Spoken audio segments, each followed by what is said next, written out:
सर्वप्रथम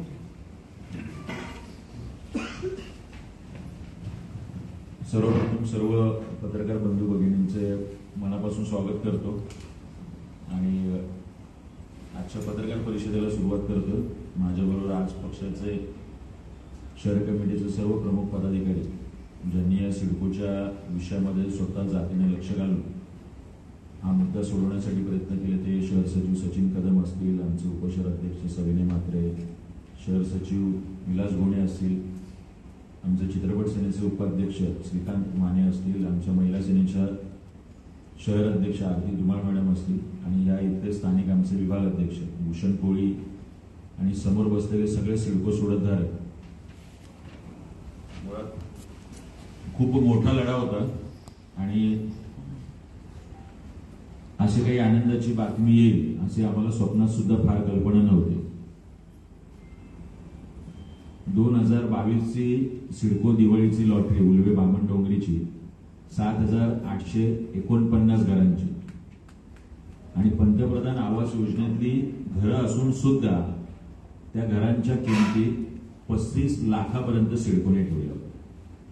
बरं, याच्यात मुख्य गोम जी आहे ती अशी आहे की उत्पन्न मर्यादा मात्र 3 लाख आणि घरांची किंमत मात्र 35 लाख। कारण पंतप्रधान आवास योजनेअंतर्गत केंद्र सरकारने ठरवून दिलेली उत्पन्न मर्यादाच 3 लाख रुपये असल्यामुळे जर सरासरी आपण केलं तर ज्याचं मासिक उत्पन्न 25,000 आहे त्यालाच घर घेत आहे। आता 25,000 ज्याचं मासिक उत्पन्न आहे त्याला 35 लाखाचं लोन सिडकोची कुठली बँक देणार आहे किंवा राज्य सरकारची कुठली बँक देणार होती किंवा सिडको एमडीनी आणि सिडकोने स्वतःची काहीतरी बँकेची स्थापना बिपना केली की काय, असे सवाल आम्ही विचारले होते। 30 लाख तरी लोन कोण देणार आहे का 25,000च्या पेमेंट स्लिपवर? हे अत्यंत अक्कल नसलेले सिडकोचे काही अधिकाऱ्यांनी त्यांच्या कुठल्या तरी सुपीक डोक्यातून ही आयडिया आली होती आणि त्यांनी ही योजना केली। या संदर्भात सिडको सोडतधारक महाराष्ट्र नवनिर्माण सेनेकडे आले। मागच्याच वर्षी 2023ला मार्च एप्रिलमध्ये आमच्याकडे ही सगळी मंडळी आली। यांनी हा प्रश्न आमच्या समोर मांडला आणि आम्हाला निश्चितपणे वाटलं की हा सर्वसामान्य जो गोरगरीब आहे,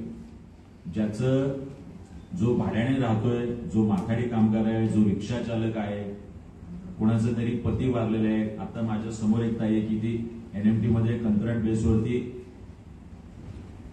कंडक्टर म्हणून काम करते, अशी अत्यंत पीडित शोषित आणि सर्वसामान्य गोरगरीब यांच्यासाठी लॉटरी काढायची। मात्र त्याच्या किमती ह्या खाजगी विकासक किंवा खाजगी बिल्डर याच्या बरोबरीला ठेवायच्या किमती घरांच्या।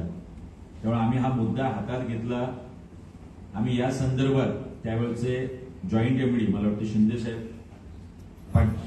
राजेश पाटील साहेब यांना आम्ही भेटलो, यांना निवेदन दिलं।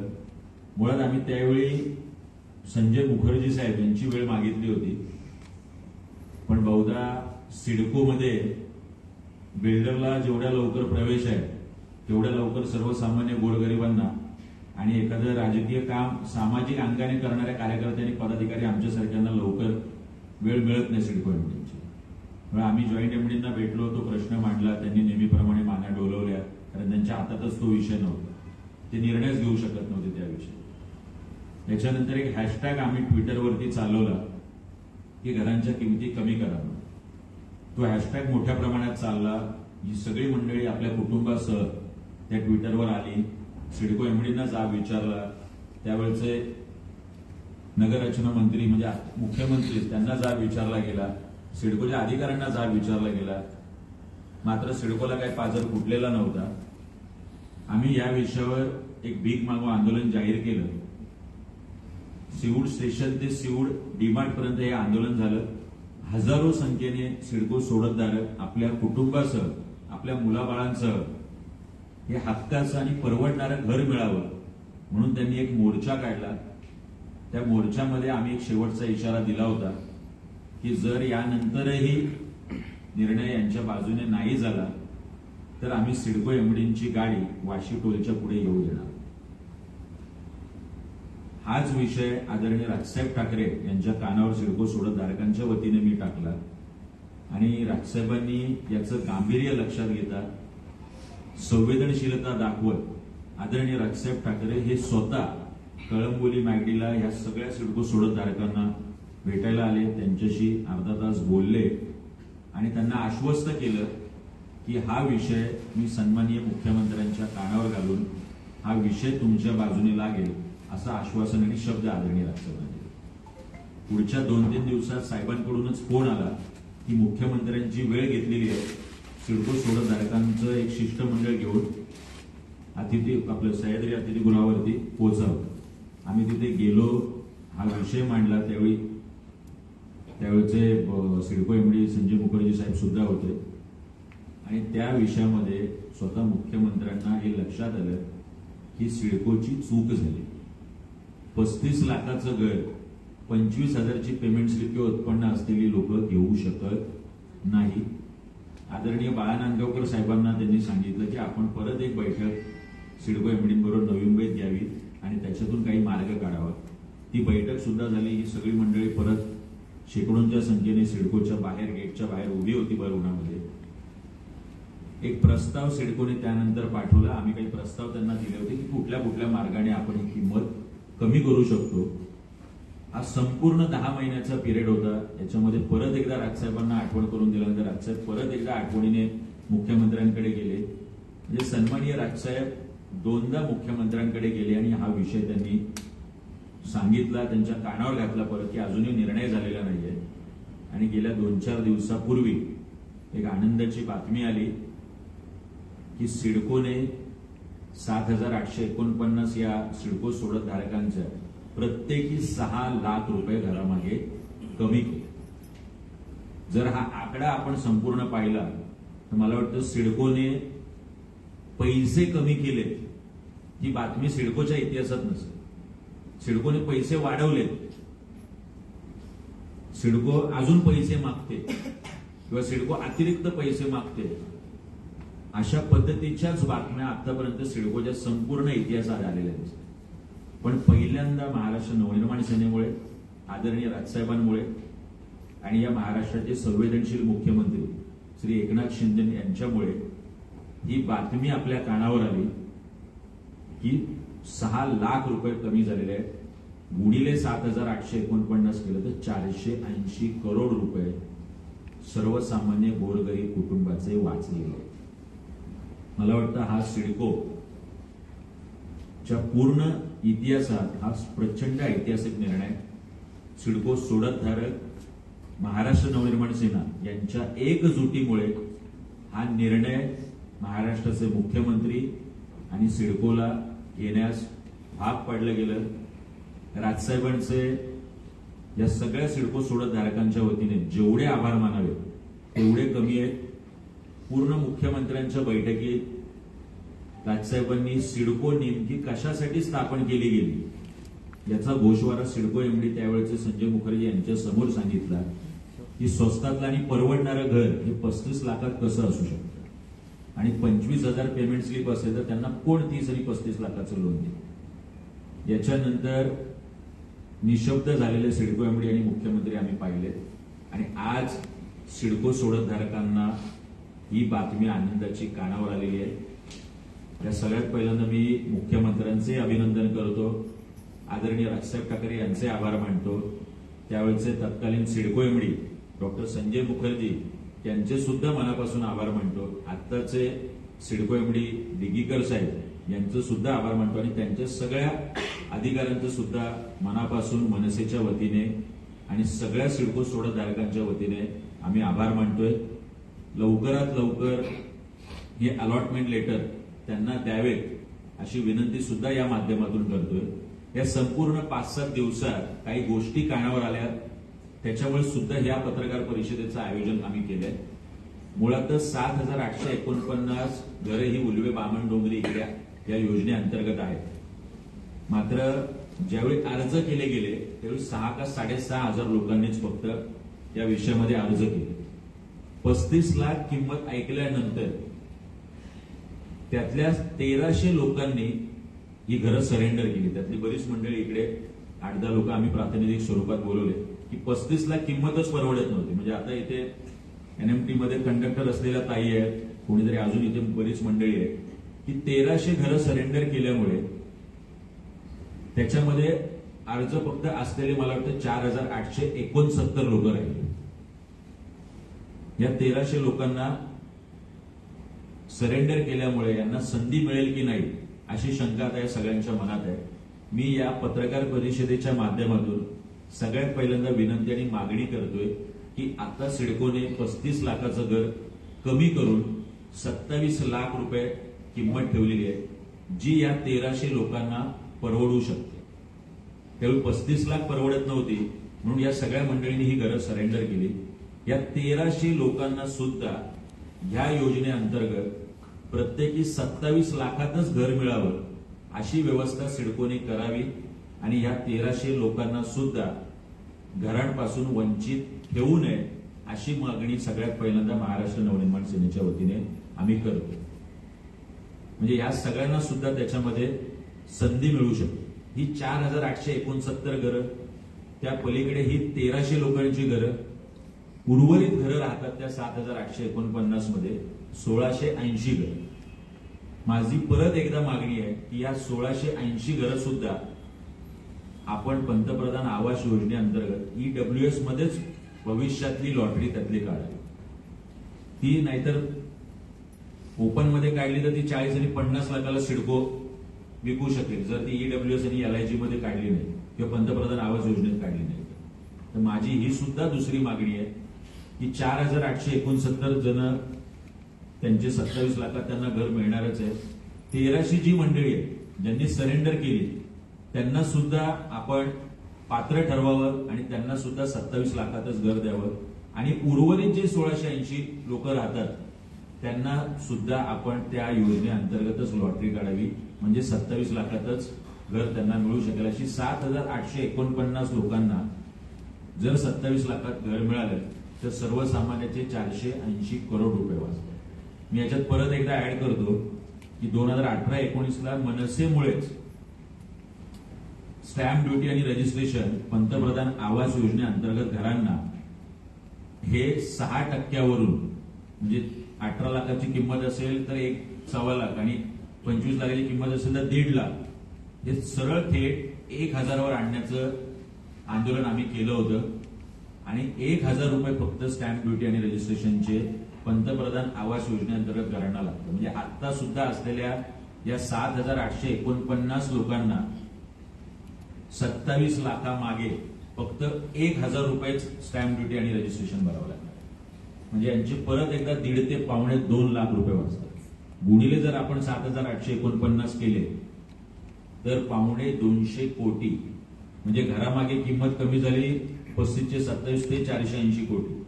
स्टॅम्प ड्युटी रजिस्ट्रेशनचे जर 1.5 लाख सरासरी पकडले 1.5-2 लाख तर ते 150 ते 2.25 कोटी रुपये सुद्धा महाराष्ट्र नवनिर्माण सेनेमुळे वाचणार आहे. एवढंच नाही तर अलॉटमेंट लेटर अजूनही कोणाला मिळालेलं नाही. अलॉटमेंट लेटर जर मिळालं असतं आणि वर्षभर आम्ही आंदोलन करत राहिलो असतो तर 10 ते 11 महिन्याचे EMI सुद्धा या सगळ्या मंडळींना भरावे लागले असते. पण आपलं जसं आंदोलन सुरू झालं तसं हे अलॉटमेंट लेटर थांबले. जर EMI आपण प्रत्येकी EMI जर पकडला 25,000 एका महिन्याचा तर 2.5 लाख रुपये 10 महिन्याचे झाले. 2.5 लाख रुपये एका व्यक्तीचे वाचले गुणिले 7849 परत ते 200 कोटी रुपये सर्वसामान्यांचे वाचले. ते 200 कोटी स्टॅम्प ड्युटीच्या मागचे 2.25 कोटी आणि 480 करोड रुपये 35 लाखांवर असे 800 ते 850 कोटी रुपये हे महाराष्ट्र नवनिर्माण सेनेमुळे सर्वसामान्य गोरगरीब मराठी कुटुंबाचे वाचले. आदरणीय राजसाहेब ठाकरे यांच्या प्रयत्नामुळे ही गोष्ट शक्य झाली. ही पुन्हा एकदा या पत्रकार परिषदेच्या माध्यमातून मी नमूद करतोय. मला एक 2-4 गोष्टी सांगायच्या होत्या की ही खूप ऐतिहासिक आणि मोठी गोष्ट आहे जी कधीच सिडकोच्या इतिहासात आणि नवी मुंबईच्या इतिहासात झाली. 8-10 दिवसांनी अलॉटमेंट लेटर या सगळ्या सिडको सोडत धारकांना मिळणार आहे. काही जणांना ऑनलाईन मिळतील किंवा काही जे काय मॅन्युअली मिळतील. माझी सिडको एमडींना या माध्यमातून एक विनंती आणि आग्रह आहे, एक मागणी आहे की आदरणीय राजसाहेब ठाकरे आणि सन्माननीय मुख्यमंत्री एकनाथ शिंदे यांच्यामुळे ही गोष्ट होऊ शकली. या दोनही संवेदनशील नेत्यांमुळे ही गोष्ट होऊ शकली. आपल्याला जर शक्य असेल तर आम्ही ही मागणी करतोय की 8-10 दिवसांनी आपण जे अलॉटमेंट लेटर देणार आहात ते सगळ्यांना जरी 8,000 लोकांना शक्य नसलं तरी किमान 100-200 लोकांना सुरुवातीच्या आदरणीय राजसाहेब ठाकरे आणि मुख्यमंत्री एकनाथ शिंदे यांच्या हस्ते प्रातिनिधिक स्वरूपात या 50 ते 100 लोकांना तरी आपण अलॉटमेंट लेटर त्यांच्या शुभ हस्ते द्यावं, अशी विनंती वजा मागणी या पत्रकार परिषदेच्या माध्यमातून मी करतोय. कारण जेणेकरून एक उचित सन्मान या सिडको सोडधारकांचा, ती जाणीव, ती संवेदनशीलता आणि ती सामाजिक बांधिलकी म्हणून सिडको एमडींनी आता एवढं केलेलं आहे. तर ही गोष्ट सुद्धा, ही मागणी सुद्धा मनसे, आणि ही मागणी फक्त माझी नाहीये, मनसेची नाहीये, ही सिडको सोडतधारकांच्या बैठकीतून आलेली मागणी आहे, जी मी आज पत्रकार परिषदेच्या माध्यमातून इथे मांडतोय. ह्या सगळ्या घटनेचा तपशील द्यायला एक 2-3 दिवसांपूर्वीच महाराष्ट्र नवनिर्माण सेना म्हणून सचिन कदम आणि मी राजसाहेबांना भेटलो. राजसाहेबांना ही गोष्ट सांगितली. साहेबांना सुद्धा आमच्या एवढंच निश्चितपणे या गोष्टीचा आनंद झाला आणि मी साहेबांना म्हणालो की या सगळ्या सिडको सोडतधारकांना राजसाहेब आपल्याला भेटायला यायचे. मला सांगायला निश्चितपणे आनंद वाटतो की राजसाहेब म्हटले या सगळ्या मंडळींना तिथे बोलवण्यापेक्षा मी स्वतः पुढच्या काही दिवसांमध्ये नवी मुंबई या सिडको सोडतधारकांची भेट घ्यायला येणार आहे. आणि काल परवा आमचं ठरल्याप्रमाणे नवी मुंबईमध्ये सन्माननीय राजसाहेब ठाकरे यांचा ह्या विषयासंदर्भात एक भव्य नागरी सत्कार करण्याचा विचार महाराष्ट्र नवनिर्माण सेना आणि संपूर्ण सिडको सोडतधारकांचा एक संकल्प आहे की राजसाहेब ठाकरे ज्या दिवशी सुद्धा येतील, वेळ काढतील, तेव्हा आम्ही सगळे सिडको सोडतधारक खूप मोठ्या संख्येने जमून आदरणीय राजसाहेब ठाकरे यांनी पुढाकार घेऊन हा निर्णय घेतल्यामुळे आदरणीय राजसाहेबांचा सुद्धा एक मोठा सत्कार आमच्या वतीने इथे होईल, याची सुद्धा घोषणा मी या ठिकाणी पत्रकार परिषदेच्या माध्यमातून करतोय. एक खूप ह्या दिवसांमध्ये सुद्धा एक महत्वाची गोष्ट सांगायची राहिली, जी काल परवाच कानावर आली माझ्या. ज्या 1300 लोकांनी घर सरेंडर केलंय त्या 1300 लोकांना सिडकोच्या ग्राउंड फ्लोअर पासून ते वरच्या फ्लोअर पर्यंत काही फिरत असलेले एजंट आणि दलाल, या एजंट आणि दलाल गेल्या काही दिवसांपासून या 1300 लोकांना फोन करतायत की तुम्ही आम्हाला 2 ते 2.5 लाख रुपये द्या, आम्ही तुम्हाला पात्र ठरवतो आणि तुम्हाला हे घर मिळवून देतो.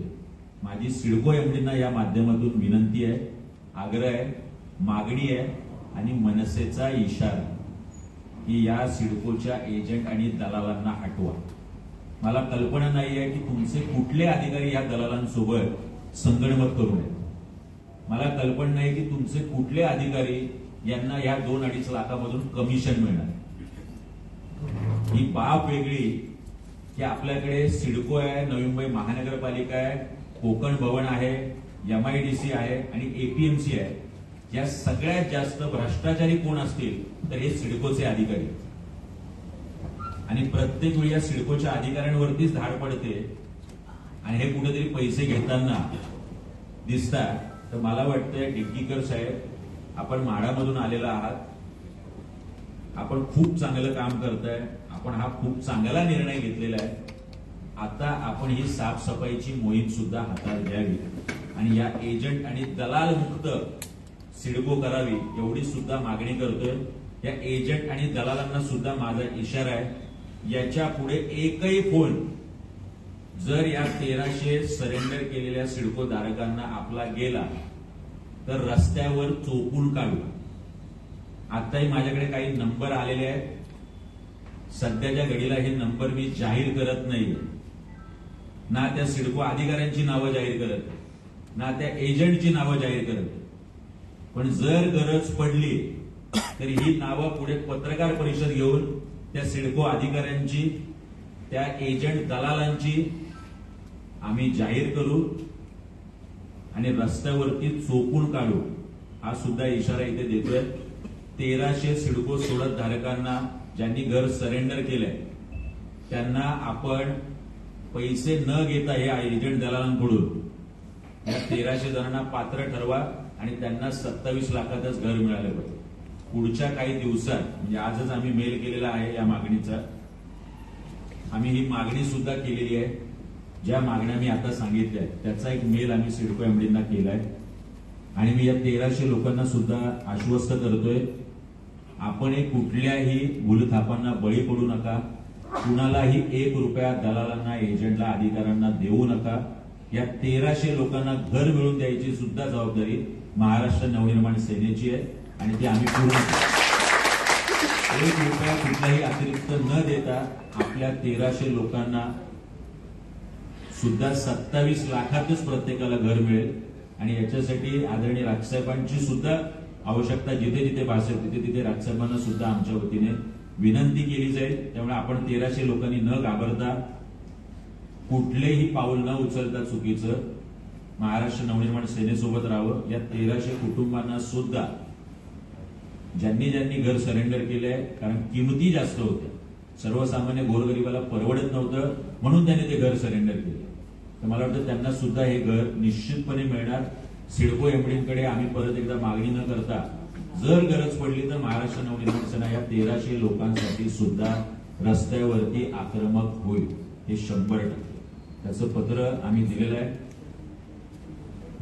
मी परत या एजंट दलालांना सांगतो की आपण याच्या पुढे त्यांना फोन करू नयेत आणि एजंट दलाल हटवावेत. आणि कुठले अधिकारी या एजंट दलालांकडून पैसे घेतात त्याची एक चौकशी सिडको एमडींनी निश्चितपणे लावावी, जेणेकरून ही साफसफाईची मोहीम हातात घेता येईल. सिडको सोडतधारकांच्या सगळ्या प्रश्नांवरती महाराष्ट्र नवनिर्माण सेना काम करते आणि याच्या पुढे याच पद्धतीने ती आक्रमक होईल असं सुद्धा या ठिकाणी सांगतोय आणि थांबतोय. आपले निश्चितपणे काही प्रश्न असेल तर जरूर विचारावे. मी एक शेवटचा विषय राहिलाय. आमचे सिडको सोडतधारक ज्यावेळी भेटायला आले त्यावेळी ते म्हटले की गेल्या वर्षभरापासून आम्हाला घर लागलंय, आपण लढा देतोय. बरं, घर बांधून आहे, इमारती पूर्णपणे बांधून आहे, पण ही मंडळी आंदोलनात आली म्हणून की काय, सिडकोच्या अधिकाऱ्यांनी आणि सिडकोने अजून साधा सॅम्पल फ्लॅट सुद्धा त्यांना दाखवले. आता ते रागाने का प्रेमाने आमच्यावरच्या माहित नाही, पण मला वाटतं आता आपण किमती कमी केलेल्या आहेत, आपल्यावरती आता सिडकोने आमचं पुढे तरी ते प्रेम झालं असेल. आता 14 फेब्रुवारी जवळ येतच आहे, व्हॅलेंटाईन डे आहे. तर मला वाटतं सिडको एमडींना आणि सिडकोंना माझी विनंती आणि मागणी आहे, 14 फेब्रुवारीची वाट न पाहता व्हॅलेंटाईन डेची आपलं आता सूत जुळलंय. तर जर पुढच्या काही 2-5-10 दिवसात जेवढे आपण अलॉटमेंट लेटर देणार आहात या सगळ्या मंडळींना, त्याच वेळेत जर सॅम्पल फ्लॅट सुद्धा त्यांना दाखवला तर त्या स्वप्नातलं आणि हक्काचं घर जे आहे त्यांचं आयुष्यातलं ते कसं दिसतंय हे बघण्याचं भाग्य त्यांना मिळेल. तेव्हा तो सॅम्पल फ्लॅट तरी किमान त्यांना दाखवण्याची व्यवस्था आणि तजवीज सिडकोने पुढच्या काही दिवसात करावी. जे सरेंडर केलं तुम्हाला थोडा वेळ लागेल, पहिलं तुम्हाला पात्र ठरू मग घर दाखवू. म्हणजे हे घर दाखवतील, व्हिडिओ काढून आपण व्हायरल करू की असं घर आपल्या स्वप्नातलं दिसतंय म्हणून. आता त्याचं बांधकाम चांगलं असावं एवढीच अपेक्षा आहे. सिडकोच्या बांधकामाच्या दर्जाबद्दल नंतर कधीतरी बोलता येईल, पण किमान पहिलं घर तरी द्या. मला वाटतं तो सॅम्पल फ्लॅट सुद्धा आपण दाखवावा अशी सुद्धा मी विनंती आणि मागणी सिडको एमडींना या माध्यमातून करतो.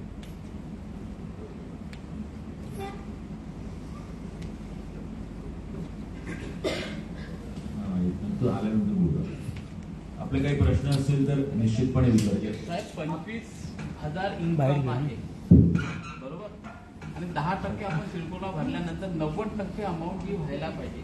त्याला 90% अमाऊंट लोन कोणती बँक देणार?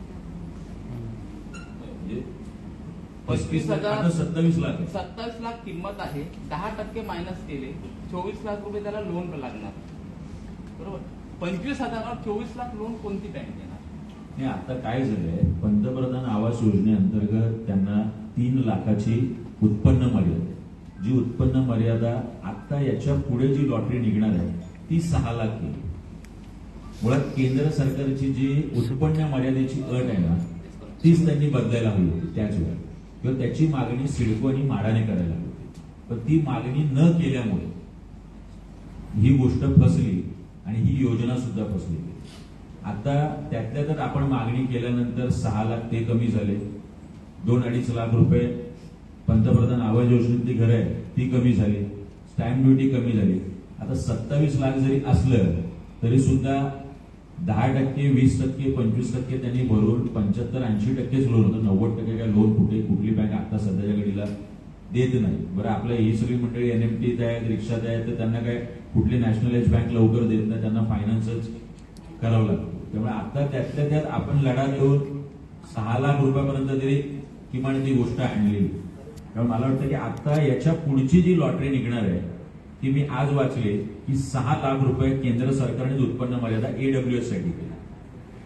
त्यामुळे आता याच्या पुढे ज्या लॉटरी निघतील त्याच्यावेळी हा लोनचा जो विषय आहे तो फार तितकासा अवघड राहणार. मनसेच्या लढ्याला अखेर यश मिळालं असं म्हणायला काही हरकत नाही सध्या. हो, असं म्हणू शकता तुम्ही. मला वाटतं काही अडचण नाही. मनसेच्या लढ्याला यश मिळालं आणि मनसे आणि सिडको सोडतधारकांच्या एकजुटीच्या लढ्याला 100% यश मिळालेलं आहे. सिडको सोडतधारक या लढ्यात शेवटपर्यंत होते, कुटुंबासह होते. त्याच्यामुळे आज हे यश आपल्याला पाहताना दिसतोय. आता येत्या काळामध्ये जे रेल्वे स्टेशन कसे रेल्वेची सिडकोची घरं येत आहेत, सिडकोची घरं येत आहेत, त्यांच्या सुद्धा किमती मोठ्या प्रमाणात वाढ करणार आहे सिडको. मग तो इशारा या निमित्तानं हा पण असणार आहे का? हो, 100%. मला असं वाटतं की आम्ही एक समजू शकतो की रेडी रेकनरचा रेट वाढलाय म्हणून घरांच्या किमती वाढल्या. आम्ही समजू शकतो की बांधकाम खर्च वाढलाय म्हणून घरांच्या किमती वाढल्या. पण आपण किमान योजना आणताना ती सर्वसामान्याला घराला कशी परवडेल? तुम्ही पंतप्रधान आवास योजनेतली घरं कशासाठी करताय?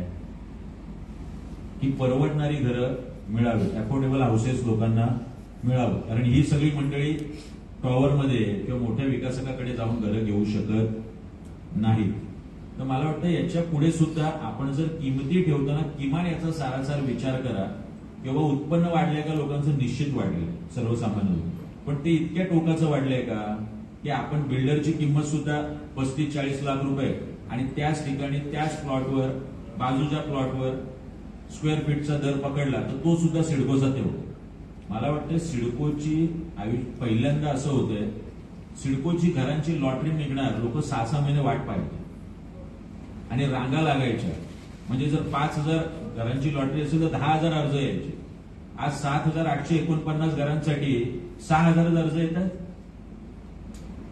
सिडकोने यातून काहीतरी शिकायला हवं की 7,849 म्हणजे थोडक्यात 8,000 घरांसाठी 6,000-6,500 अर्ज येतात. म्हणजे तुम्ही किमती जास्त ठेवलेल्या आहेत, त्या सर्वसामान्यांना परवडत. याच्या पुढे तर गंमत म्हणजे आता त्याच्यासाठी पण दलालांनी कॉन्ट्रॅक्टर नेमलेत. तोच मुद्दा मला घ्यायचा, तोच मुद्दा आहे की 700 कोटी रुपये दिले पण त्या मुद्द्याला मनसेने हात घातला नाही. कारण घरांच्या किमती कमी करण्यासाठी 700 कोटी गरज नाही. सिडकोचं घर सगळेच घेतात. 700 कोटी रुपये नेमकी कुणाला जात आहे? विषयावरती सुद्धा बोलणार आहे. आणायचा विषय निघालाच आहे की म्हाडामध्ये कुठल्याही प्रकारचे असे कॉन्ट्रॅक्टर न नेमता म्हाडा आजही घरांची विक्री करते. सिडकोला काय गरज पडली की 700 कोटी रुपये खर्च करून कॉन्ट्रॅक्टर नेमून याच्या पुढे ते जाहिरात. बरं, सिडकोचं जाहिरातीचं डिपार्टमेंट आहे, सिडकोचं मार्केटिंग डिपार्टमेंट आहे, त्याच्यात अधिकारी आहे, त्या अधिकाऱ्यांना 7वा वेतन आयोग आहे, गलेलठ्ठ पगार आहे. जर एवढ्या सगळ्या गोष्टी, मग तुम्ही मार्केटिंग डिपार्टमेंट बंद करा. ते कोण फैयाज करणे त्यांना घरी बसवा, त्यांना VRS द्या, सगळे अधिकारी घरी बसवा. जर तुमचं मार्केटिंग डिपार्टमेंट आहे, त्या मार्केटिंग डिपार्टमेंटच्या माध्यमातूनच जाहिरात होते, त्या मार्केटिंग डिपार्टमेंटच्या माध्यमातूनच वितरण होतं, त्या मार्केटिंग डिपार्टमेंटच्या माध्यमातूनच इरादापत्र दिली जातात, अलॉटमेंट लेटर दिली जातात. जर हे सगळं आहे तर हे 700 कोटी वाचवण्यासाठी ते डिपार्टमेंट तुम्ही बंद करणार आहात का? म्हणजे आम्ही समजू शकतो की तिथले पैसे वाचवले म्हणून. तुम्ही 700 कोटी कॉन्ट्रॅक्टर नेमले आणि ते जाहिरात काढणार, ते मार्केटिंग करणार आणि ते घरं विक्री करून देणार सिडकोला. हे सर्वसामान्यांच्या खिशातले पैसे आहेत, सर्वसामान्यांचा जो महसूल आहे ते पैसे आहेत आणि ते 700 कोटी रुपये आपण ह्या गोष्टींसाठी वापरतात. ही गोष्ट सुद्धा बंद झाली पाहिजे. पुढच्या काही दिवसात या मुद्द्याला सुद्धा मनसे अग्रक्रमाने प्राधान्य देऊन हा सुद्धा विषय आपल्या हातात घेईल आणि तेवढीच आक्रमकता जेवढी या प्रश्नासाठी दाखवली ती पुढच्या काही दिवसात दिसेल. हे फर्स्ट कम फर्स्ट आम्ही समजू शकतो, पण जाहिरात करायसाठी आणि मार्केटिंगसाठी आपण कॉन्ट्रॅक्टर नेमणं ही कुठल्याही नियमात बसत नाही. या संदर्भात राज ठाकरे साहेबांशी काही चर्चा झाली? ज्यावेळी हे शिष्टमंडळ गेलं त्यावेळेला हा मुद्दा का प्रकाशाने आम्ही त्यावेळी सुद्धा हा मुद्दा मांडला आणि लवकरच आदरणीय राजसाहेबांचं पत्र सुद्धा या संदर्भात मुख्यमंत्र्यांना जाईल एवढा सुद्धा शब्द या ठिकाणी मी आपल्याला देतो. सिडको सर्वसामान्यांची दिशाभूल करते का असं आपल्याला म्हणायचं आहे का? व सिडको ज्यावेळी सुरुवातीला या शहरात आली, ज्यावेळी सिडकोने या शहराचं प्लॅनिंग केलं त्यावेळी संवेदनशील असलेले सिडकोचे अधिकारी आणि आता फक्त बिल्डरांची सिडको आणि ते मोठ्या बिल्डरांची सिडको आणि त्याच्यात अमराठी बिल्डरांची सिडको असं म्हणायला सुद्धा काही पुढच्या दिवसामध्ये आम्हाला बॅनर लावलं.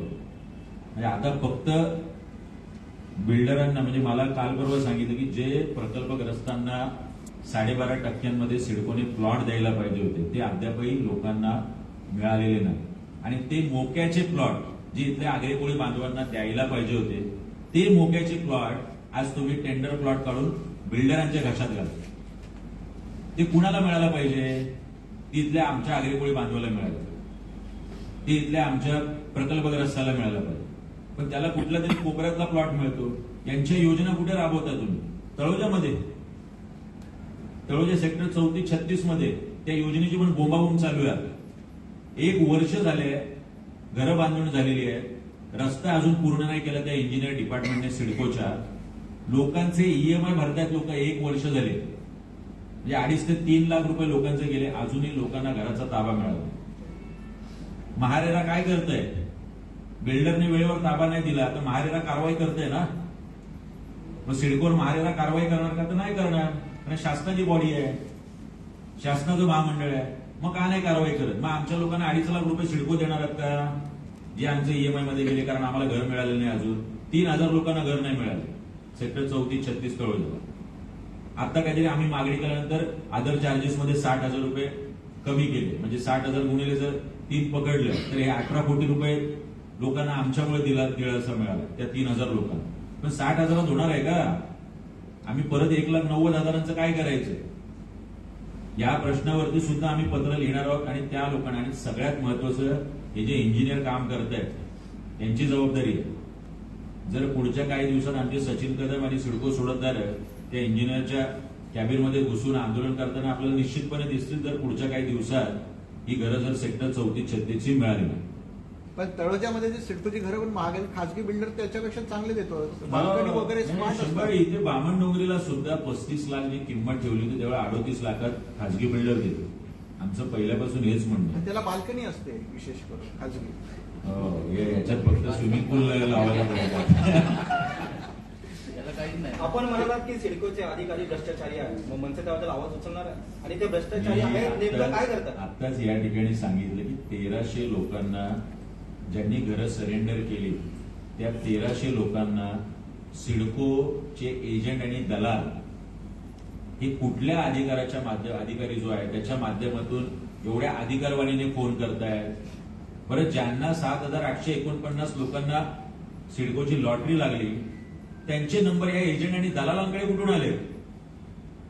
कोणी दिलेत? आम्ही सिडकोमध्ये फॉर्म भरतो, आम्ही सिडकोमध्ये आमची कागदपत्र देतो, ऑनलाईन भरतो, फिजिकल जाऊन भरतो, आमचं पॅन कार्ड देतो, आमचं आधार कार्ड देतो, आमचा मोबाईल नंबर देतो. या एजंटकडे ही सगळी माहिती कशी काय आली? कोण अधिकारी येतो जी ही माहिती पुरवतो? कोण अधिकारी आहे जो आमचे नंबर्स लोकांना देतो? या 1300 लोकांचे, या 1300 काय ज्यांना घरं लागली त्यांनाही फोन येतात. परवडत नसेल ना, ऑन देतो 2 लाख रुपये जास्त, घरं द्या, दुसऱ्या नावावर करू. येतात की नाही? नुसते सरेंडरचाच विषय नाहीये, यांना लीज बरोबर मिळते. जर सिडकोचा कुठला तरी आतमध्ये असलेला अधिकारी, प्रशासनात असलेले मंडळी यांना यादी देत असतील म्हणून ही यादी वरून लोकांना फोन करतायत ना. आता ते सिडको एमडीने शोधून काढावं, नाहीतर आम्ही शोधून काढू. मग जो काय प्रसाद द्यायचा तो अधिकाऱ्यालाही मिळेल आणि जो काय प्रसाद द्यायचा तो त्या एजंट आणि दलालांना सुद्धा मिळेल. पण या 1300 लोकांना फोन करणं जर बंद नाही झालं तर निश्चितपणे आम्ही जोडून काढू, एवढे कॅमेरा समोर नक्की सांगतो. वाईट वाईट चला बाईट एकदम शॉर्टकट मध्ये माईक माईक ठेवा. हा, माईक माईक ठेवा. ठेवू का? माईक ठेवा. माईक ठेवा. माईक बंद करा. सर,